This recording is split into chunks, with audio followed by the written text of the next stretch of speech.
सद्गुरु महाराज के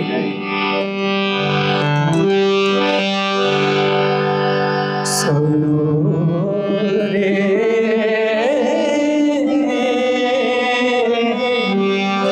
सत के बन जाए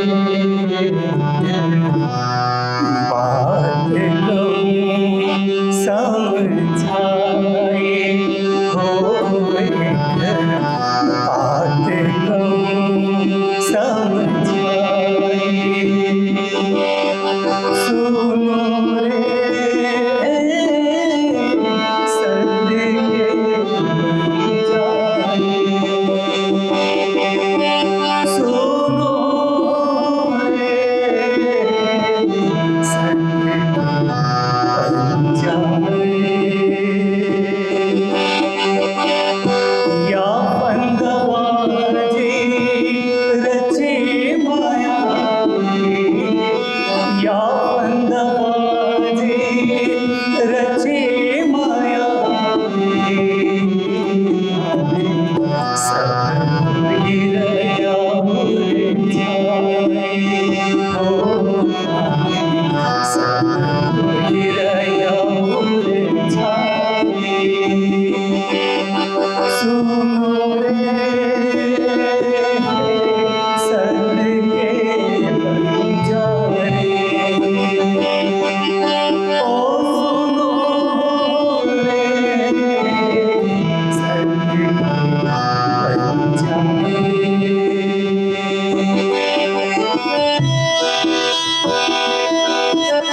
अब छोड़ो रे मान गुमान ज्ञान को, ये लिखाड़ बड़ी भारी।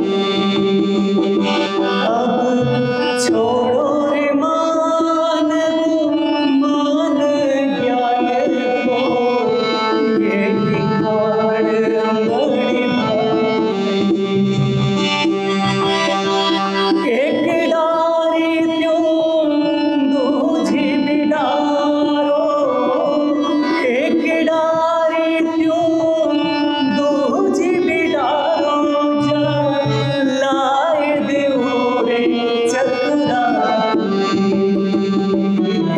बात समझाई, सुनो रे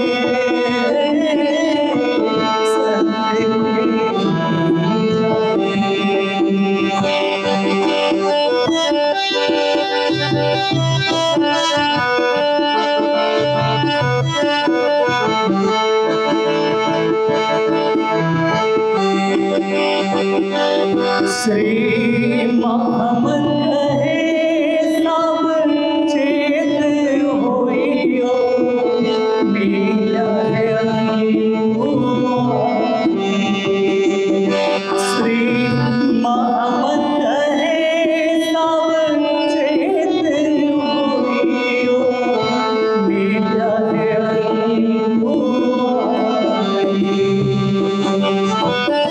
झूठे झूठे साचे पाए, झूठे झूठे साचे पाए, सतगुरु ने जेर झाली। बात को समझाई, सुनो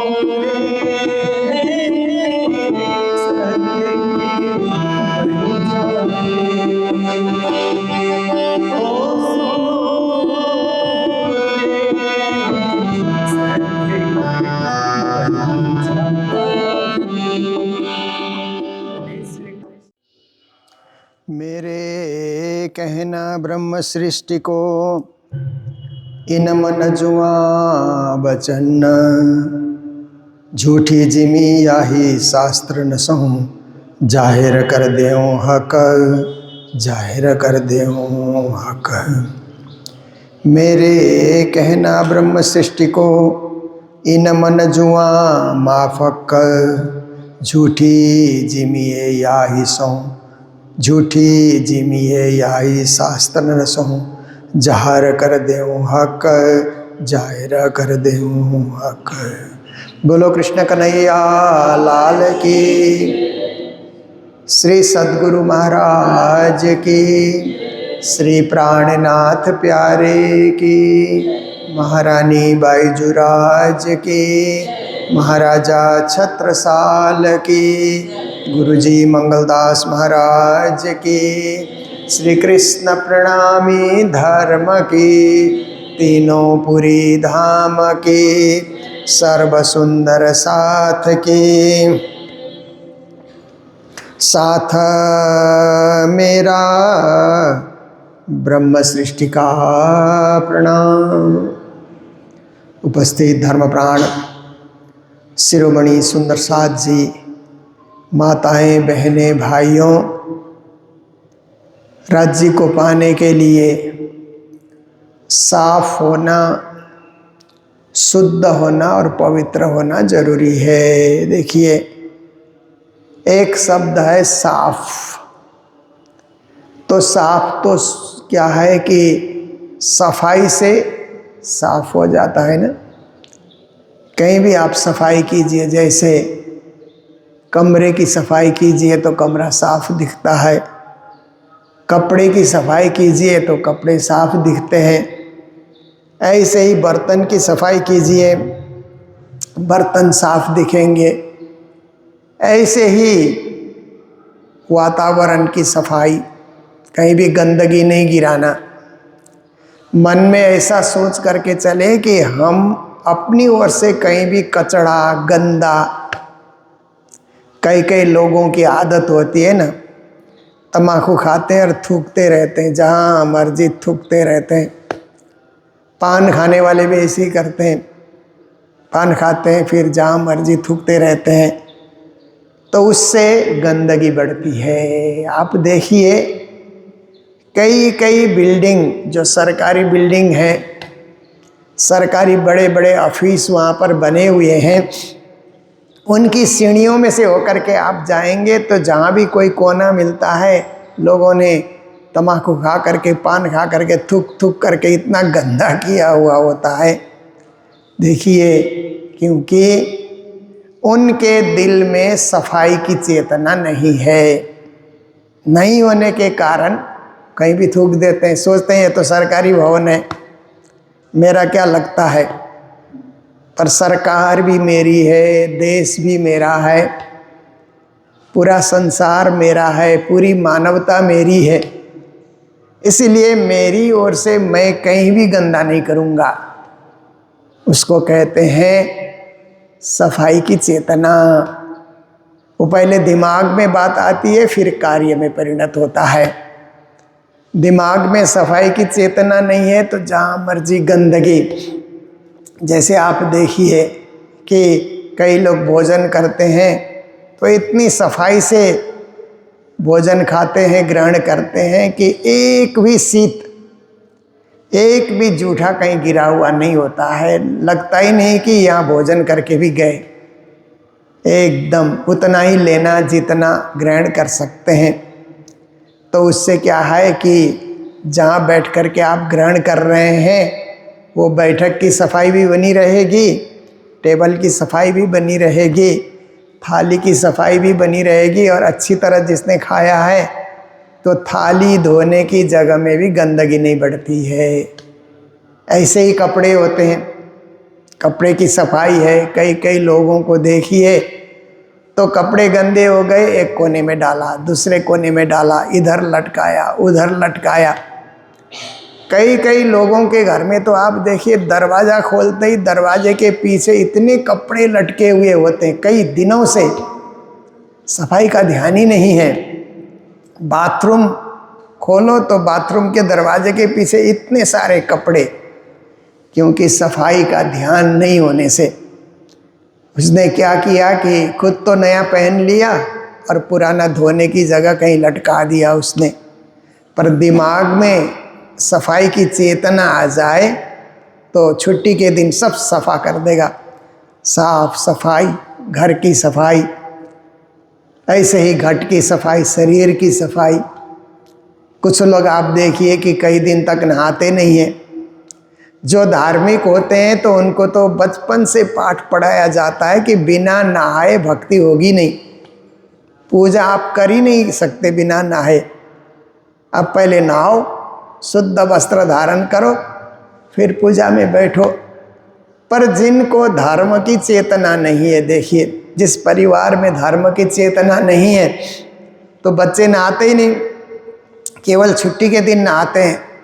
तो आप देखिए शरीर भी अशुद्ध रहा, साफ नहीं रहा।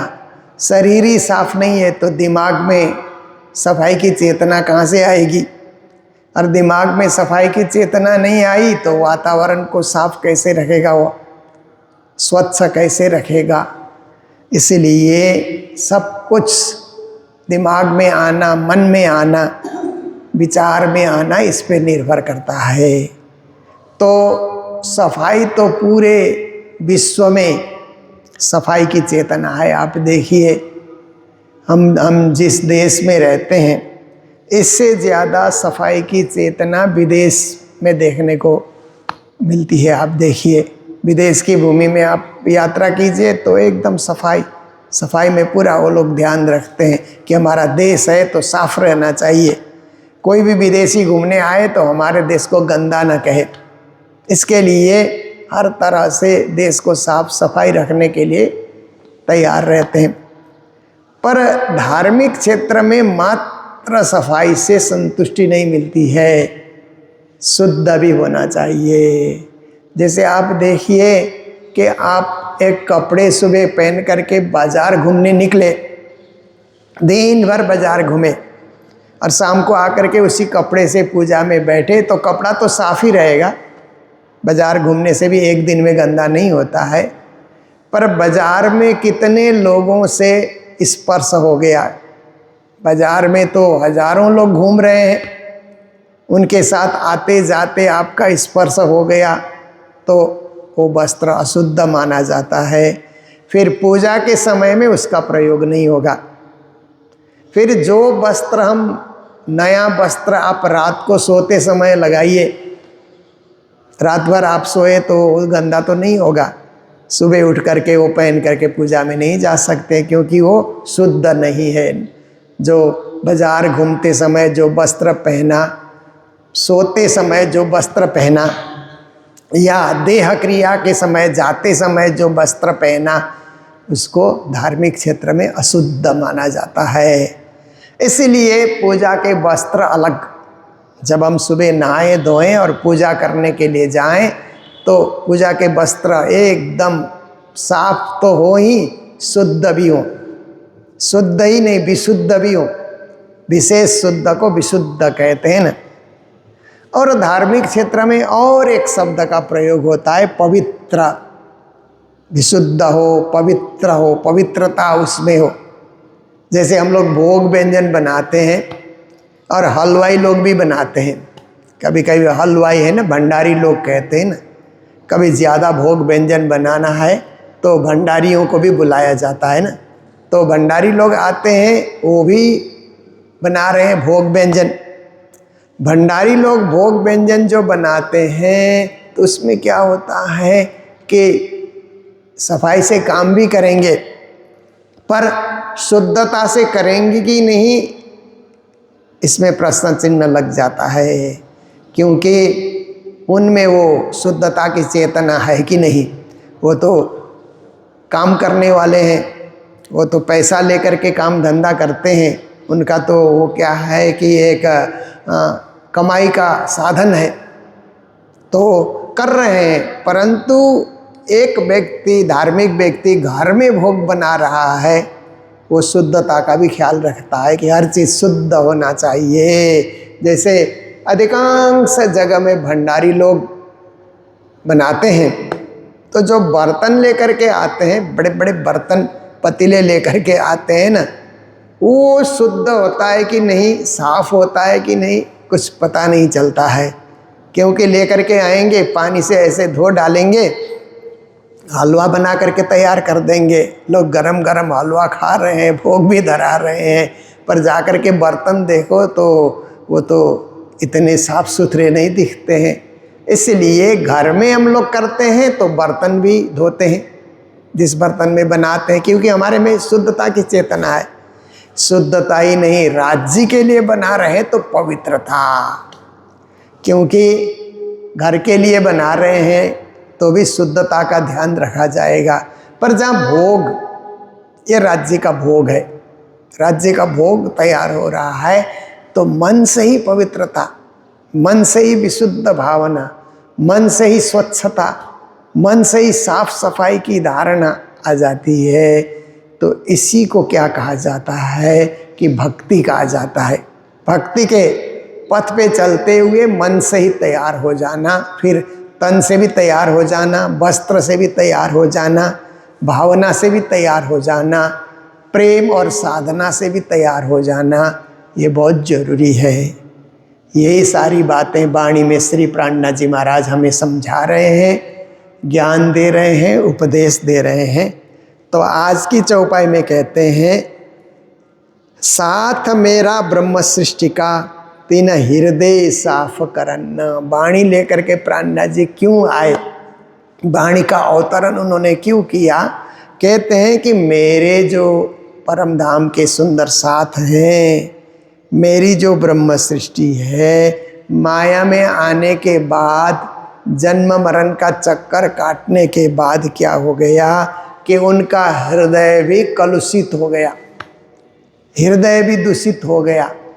क्योंकि देखिए, दूषित कार्य करते हैं तो सब कुछ दूषित ही हो जाता है ना। आप देखिए कि आप कहीं भी दूषित जगह में जा कर के आए तो शरीर भी दूषित, मन भी दूषित, वस्त्र भी दूषित, सब दूषित ही दूषित हो जाते हैं। तो उस समय क्या है कि उसको तो शुद्ध करना पड़ेगा। दूषित को शुद्ध कैसे कर सकते हैं? धो करके, सुखा करके, धो करके। जो धोने योग्य है उसको धो दिया जाता है।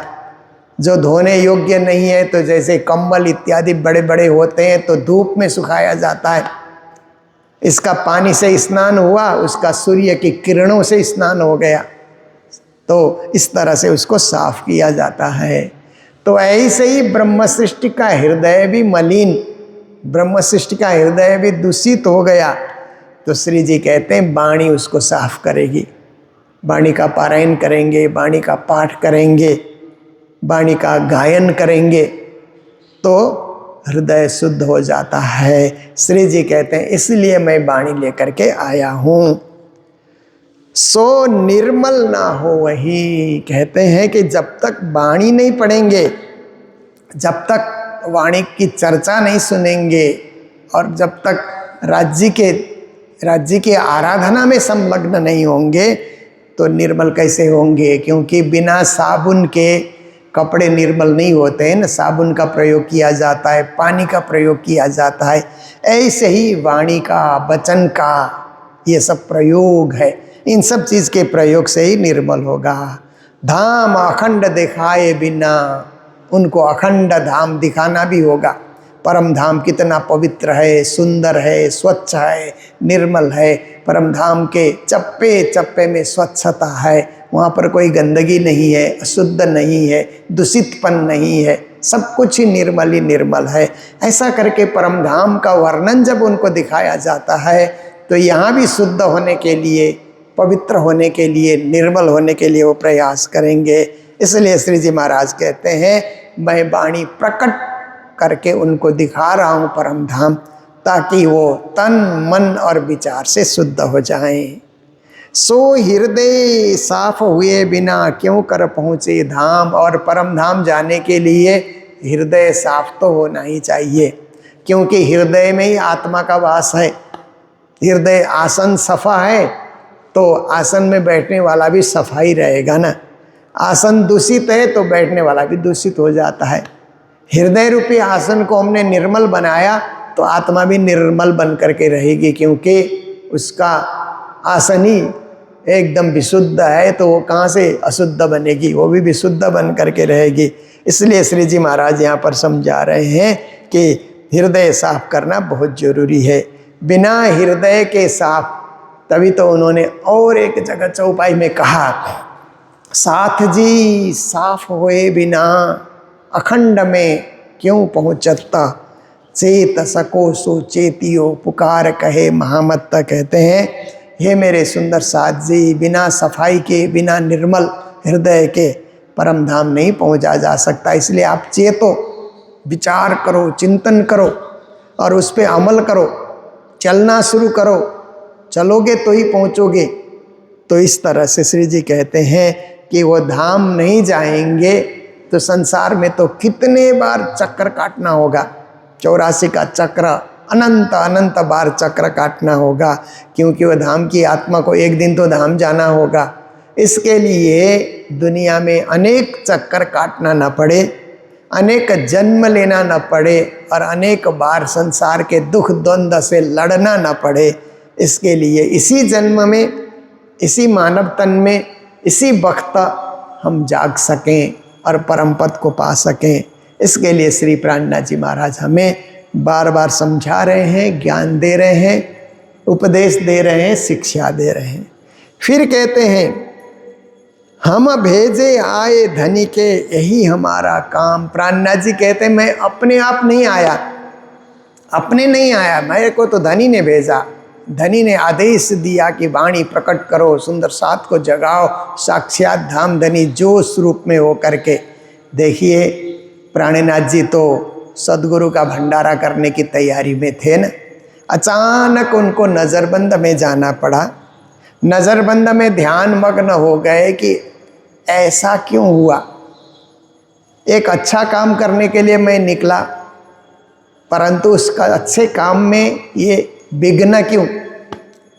श्रेयांसी बहु विघ्नानि, शास्त्र कहते हैं कि श्रेय कार्य में विघ्न बाधाएं आती ही आती है, पर साधक को बाधाओं से विघ्नों से नहीं घबराना चाहिए। विघ्न डालने वाले बहुत मिलेंगे रास्ते में, पर आप निर्विघ्न हो करके राज्य का जो है आशीर्वाद ले करके एकदम आप कहीं अटके बिना, भटके बिना, व्यवधान में पड़े बिना, अनेक प्रकार के किसी प्रकार के द्वंद्व फंद में पड़े बिना आपको सही सही आगे बढ़ना है।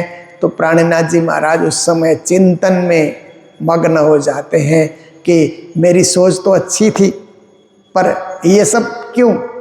फिर उनको पता लगा कि ये तो धाम धनी मुझे माया से और संसार के विविध कार्यों से निकाल करके अपने जोश मेरे में भर करके कुछ वाणी प्रकट करना चाहते हैं। ये उनकी कृपा है और मुझे एकांत में रख करके ये सब प्रकट करने की धामधनी की इच्छा है। तो उस समय धामधनी का जोश जब श्री जी के हृदय में विद्यमान हो जाता है तो वाणी प्रकट होने लग जाती है। और उस वाणी को ही आज हम लोग पारायण पढ़ रहे हैं, पाठ कर रहे हैं। रास से लेकर के प्रकाश, षट ऋतु, ये तीनों ग्रंथ का जो पाठ होता है, उस नज़रबंद में राज्य का जोश आया। श्री प्राणनाथ जी महाराज तो साधारण सुंदर साथ की तरह पैदल भी चलते रहे। साधारण सुंदर साथ की तरह पैदल चलना, खाना पीना, सोना, जागना, यावत कार्य करना। पर जब जोश आता है तो एकदम से जब वाणी शाम की बेला में सब सुंदर साथ, दिन भर तो यात्रा होती है, शाम की बेला में जहाँ पहुँच करके बैठते हैं और प्राणनाथ जी चर्चा करने लगते हैं तो जोश एकदम व्याप्त हो जाता है, परिव्याप्त हो जाता है। चौपाइयाँ उतरती है, सुंदर साथ लिखते जाते हैं। ऐसे यात्रा क्रम में वर्षों तक चलता रहा। जामनगर से यात्रा शुरू हुई, पद्मावतीपुरी धाम पन्ना जाने के बाद स्थायित्व उससे मिला। एकदम स्थिर होने का वक्त तब मिला जब बंगला जी मंदिर बना। बंगला जी मंदिर में श्री जी विराजमान हो गए और शाम की चर्चा, जो रात्रिकालीन चर्चा और प्रातःकालीन दो समय जब चर्चा शुरू हो गई तो स्थिर रह करके फिर उन्होंने दिव्य परम धाम के खिलवत, परिक्रमा, सागर, श्रृंगार जैसे गहन गहन गंभीर अत्यंत गहराई युक्त परम धाम की वाणी उन्होंने प्रकट किया वहाँ। तो कहते हैं कि ये मेरे द्वारा नहीं हुआ है, इसका लेखक या इसके लिए कृतिकार मैं नहीं हूँ। धामधनी ही मेरे हृदय में बैठे, धामधनी ने मुझे ये कार्य करने के लिए आदेश दिया, उन्होंने ही मुझे भेजा कि ये काम करो, ये इंद्रावती तुमको करना ही करना है, ऐसा उनका आदेश हुआ। इसलिए मैं ये काम करने में संलग्न हुआ। यही हमारा काम। इसलिए श्री जी कहते हैं कि पहले तो श्री जी मंत्री का काम भी करते रहे, देश सेवा का काम करते रहे, खेताबाई का धन लाने के लिए भी परिश्रम करते रहे, और भी बहुत सारे कार्य उन्होंने किया कि राजा ने उनको जब मंत्री बनाया तो देश की रक्षा के लिए, जामनगर की सुरक्षा के लिए बंदी बन करके 6-6 महीने भी अहमदाबाद में रहे। तो इस प्रकार से श्री प्राणनाथ जी महाराज और कार्य में भी समय देते थे। समाज की सेवा, देश की सेवा, राष्ट्र की सेवा, मानवता की सेवा। पर जब उन्होंने देखा कि ये सब सेवाएं करते हुए हम आगे बढ़े, पर मुझे तो राज्य का आदेश है कि सुंदर साथ को जगाना, गांव गांव, नगर नगर, डगर डगर चल करके जा करके उनके घर पहुंच करके उनको परमधाम का ज्ञान सुना करके उनकी आत्मा को जगाना, परमधाम से उनको जोड़ना, ये मेरा कार्य है। इसलिए मैं मंत्री बंद करके बंधा रहूं या देश सेवा में लगा रहूं, ऐसे कार्य में मैं बंधूंगा तो विश्व भर की जागनी नहीं होगी, जो परमधाम से आए वशिष्ठ से मुलाकात नहीं होगी। इसीलिए धनी ने मुझे इन सब से मुक्त करके, ये सब जो बंधन है, ये बंधन से मुक्त करके मुझे एकदम जागनी के क्षेत्र में अग्रसर किया और जागनी महाव्रत को लेकर के श्री प्राणनाथ जी महाराज हमेशा हमेशा चलते रहे। तो प्राणनाथ जी का काम क्या है कि सुंदर साथ को जगाना, एक ही काम। तभी उन्होंने कहा हम आए इतने काम ब्रह्म सृष्टि लेने घरधाम। कहा आपका काम क्या है? तो कहा मेरा काम एक ही ब्रह्म सृष्टि को घर लौटाना। वो भूले नहीं, भटके नहीं, अटके नहीं, कहीं भी व्यवधान में पड़े नहीं। वो एकदम सीधा सुरता जगा करके मूल मिलाव में दिव्य परम धाम में अपने आत्मा को जगाएं, परमात्मा के चरणों में आत्मा को मिला दें और धामधनी के सेवा में सुंदर साथ फिर से पहले की तरह हाजिर हो जाएं। जैसे परम धाम में पहले लीला होती थी, बीच में आकर के संसार का खेल देखने का अवतरण हुआ तो परम धाम की लीला रुक गई। अब परम धाम की लीला को फिर से चालू करना। आप देखिए स्टॉप वॉच होता है ना, एक घड़ी में स्टॉप करने के लिए, वॉच को स्टॉप करने के लिए एक बटन दबाया जाता है तो घड़ी रुक जाती है, परंतु फिर उस बटन को दोबारा दबा दो तो घड़ी फिर से चालू हो जाती है, वही गिनती शुरू हो जाती है, सेकंड के कांटे घूमने लग जाते हैं। ऐसे ही परम धाम की लीला संसार में उतरने के बाद स्टॉप वॉच की तरह एज इट इज़ जैसे है वैसी लीला वहीं रुकी हुई है।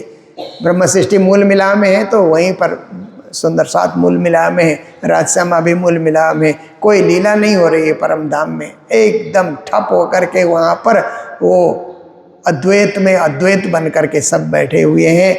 खेल पूरा हो जाता है तो फट से फिर वही लीला, वही आनंद, वही 25 पक्ष का भ्रमण, वही अष्टप्रहर की लीला सब कुछ शुरू हो जाती है। इसके लिए श्री जी कहते हैं मुझे एक एक को जगाना है और एक एक को जागृत ज्ञान दे करके परम धाम लौटाना है। जब तक श्री जी महाराज रहे हयाती में स्वयं रहे, स्वयं जगाते रहे और बाद में जगाने के लिए उन्होंने वाणी हमारे समक्ष छोड़ दिया है। श्री जी की वाणी ही अब सुंदर साथ को जगा रही है। तो जागने के लिए वाणी सुनना, वाणी पढ़ना, वाणी का आश्रय ग्रहण करना, वाणीमय हो जाना बहुत जरूरी है। तो इतना ही आज आप सबके समक्ष वाणी चर्चा में रखा गया। तो जो विदेश यात्रा में सुंदर साथ में सेवाएं दी थी तो हर एक स्थान का मैं नाम उच्चारण कर रहा हूँ। मैं कनाडा में टोरंटो भी गया था, काफ़ी सुंदर साथ वहाँ पर रहते हैं, और ओटावा में भी। उन सभी सुंदर साथ ने भी मंगलधाम की सेवा, यहाँ चल रहे सेवा कार्य में उन्होंने भी सहयोग भेजा। उन सभी को भी मंगल बधाई देते हुए कल के दिन यहाँ पर यूएसए से हिमांशु जी आए थे तो उन्होंने अपनी ओर से हिमांशु कपाड़िया और उर्वशी कपाड़िया की ओर से भी यहाँ भंडारे की सेवा आई है। और उनके साथ में मितेश फाल्गुनी पुरोहित भी आए थे, दोनों की ओर से यहाँ सेवा प्राप्त हुई है। उन दोनों को मंगल बधाई देते हुए अभी के इस प्रसंग को यहीं विराम देते हैं। जय जयकार के साथ बोलो सतगुरु महाराज की, श्री प्राणनाथ प्यारे की, सर्व सुंदर साथ की। सो हृदय साफ हुए बिना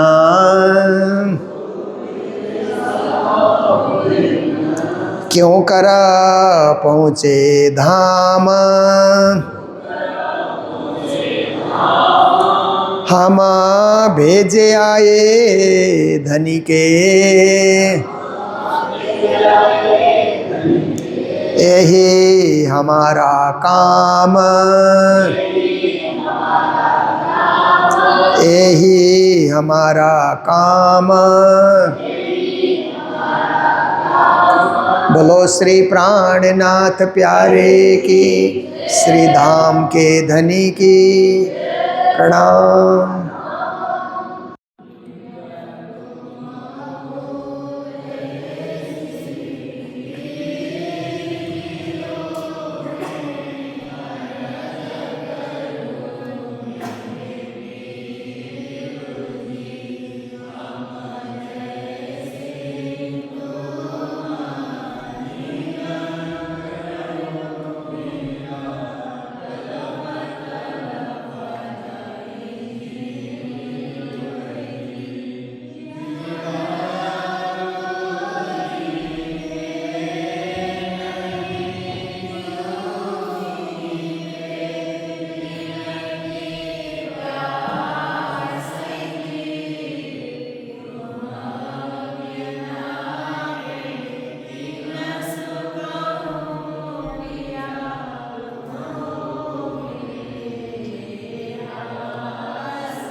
Lord.